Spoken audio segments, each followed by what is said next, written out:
The ghost in the desert.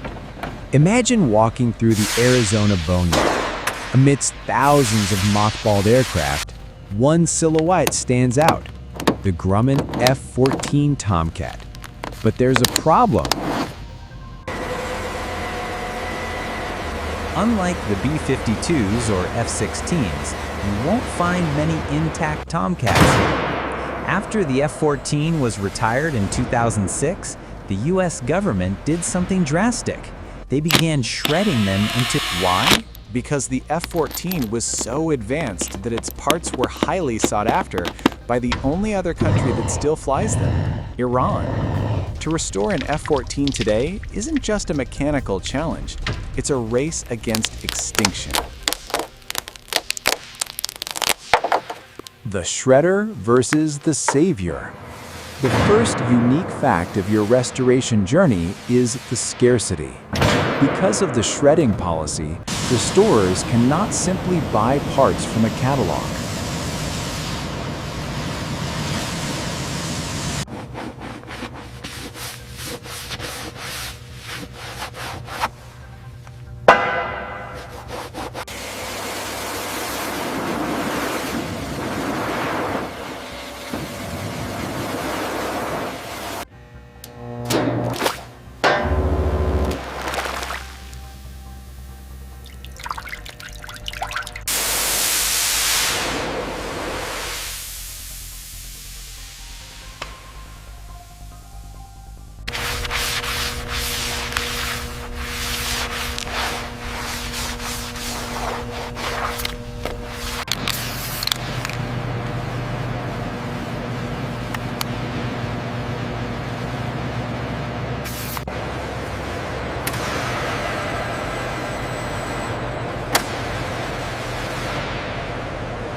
To a cockpit display or a landing gear strut, teams often have to negotiate with museums or find pre-shred era scrap.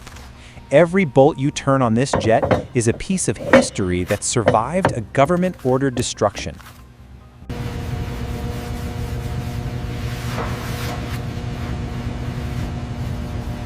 You aren't just cleaning a machine, you are piecing together a puzzle where half the pieces were intentionally destroyed to protect national security.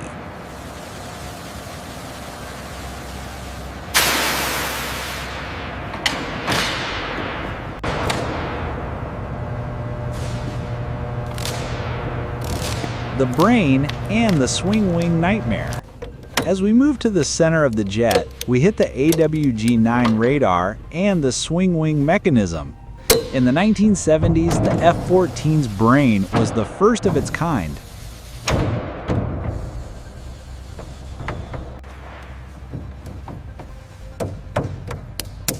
It used a microprocessor, the CADC, that some argue was the world's first microprocessor, predating Intel's 4004.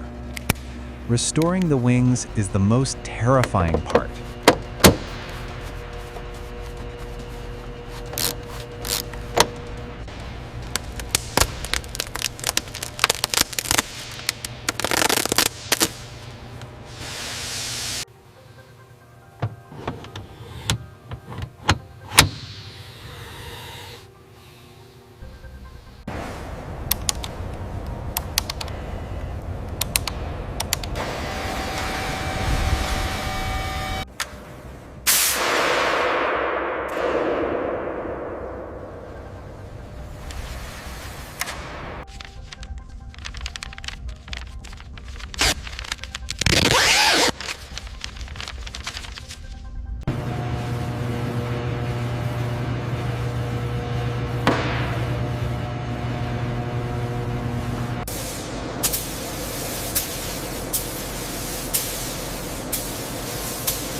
These wings sweep from $20 per dollar to $68 per dollar, using massive steel wing box structures.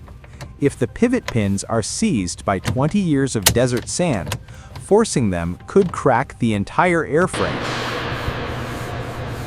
It takes weeks of soaking in specialized lubricants and gentle hydraulic pressure to hear that first clunk whoosh of the wings moving again. The Top Gun paint and the Phoenix teeth. Now, let's talk about the look.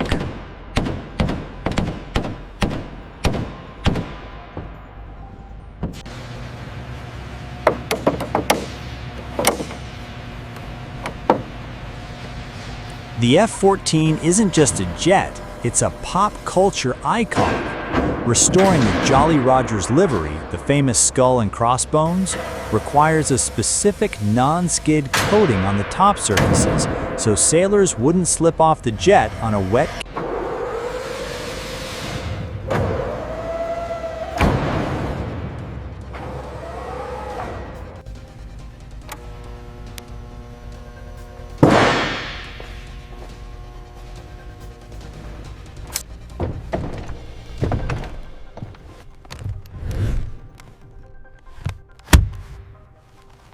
System okay.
Then there are the missiles.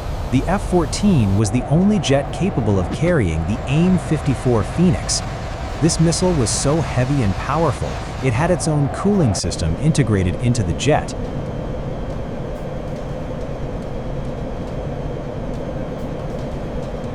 Restoring the missile rails means plumbing lines that haven't seen coolant since the Cold War.